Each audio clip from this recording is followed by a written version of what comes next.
Have you guys ever heard of buzzwords before? According to the Oxford Dictionary, buzzwords are defined as a word or phrase that becomes popular for a period of time, often being used to impress others.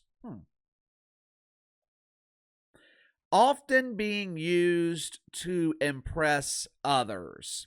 There are a variety of reasons that sports leagues go out of their way to impress the masses. Maybe it's PR, perhaps they're trying to cultivate a positive image. They could use buzzwords to brag about their success, or in the case of Unrivaled, maybe, just maybe, they have chosen this particular buzzword hoping they have the power to speak it into existence.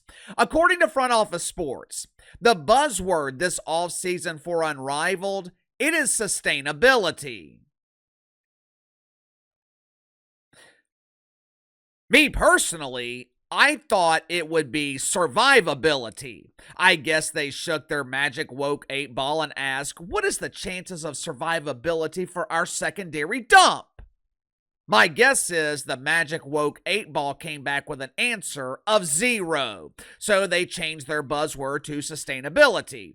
Over the weekend, Unrivaled released a few details about their financials. They released the figure for overall revenue. They revealed how much money they spent on player salaries. They even shared how much revenue was generated on merchandise. For example, they revealed how many Angel Reese shirts were sold with the sleeves missing. This shirt was exclusive to Angel Reese. They figured since Angel Reese missed layups, it'd be a good idea to design an exclusive shirt for her with the sleeves missing. But I thought it was interesting.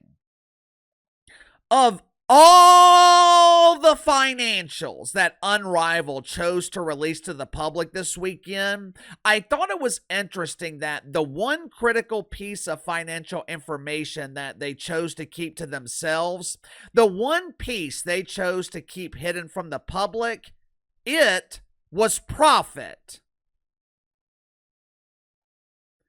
Make sure to like and subscribe. You can follow me on Twitter at KC_BTL84. If you happen to stumble upon this video, be sure to check out my main channel, Behind the Line. Link to the main channel's in the description below.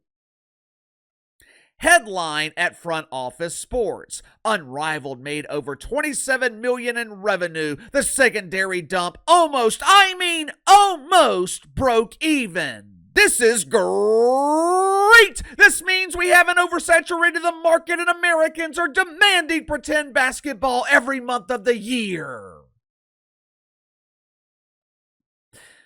There was a key word in that headline. Almost. Almost made profit. What does that mean? You see, almost is a vague term. It's open to interpretation. Almost can mean something different to me than it does to Unrivaled. For example, if Unrivaled claims they are almost profitable, I would assume they're a few $1,000s away from making a profit. But to the ladies running Unrivaled, almost making profit could be millions of dollars away. They could consider themselves almost profitable because they weren't anywhere close to losing the $50 million that the WNBA dump lost last season. Unfortunately, we'll never know what almost means because Unrivaled didn't release specifics, which fine. That's fine.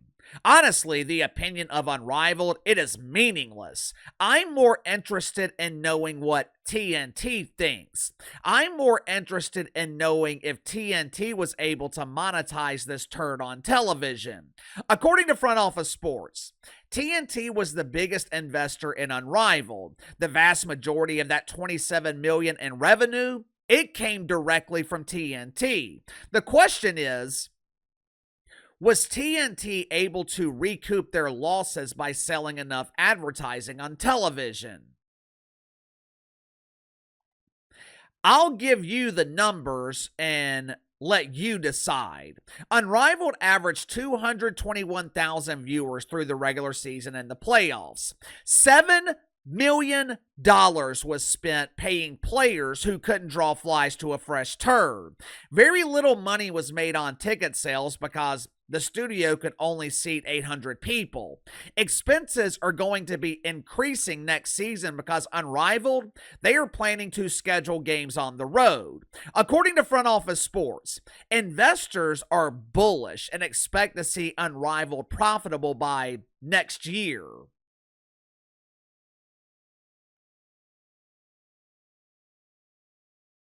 How?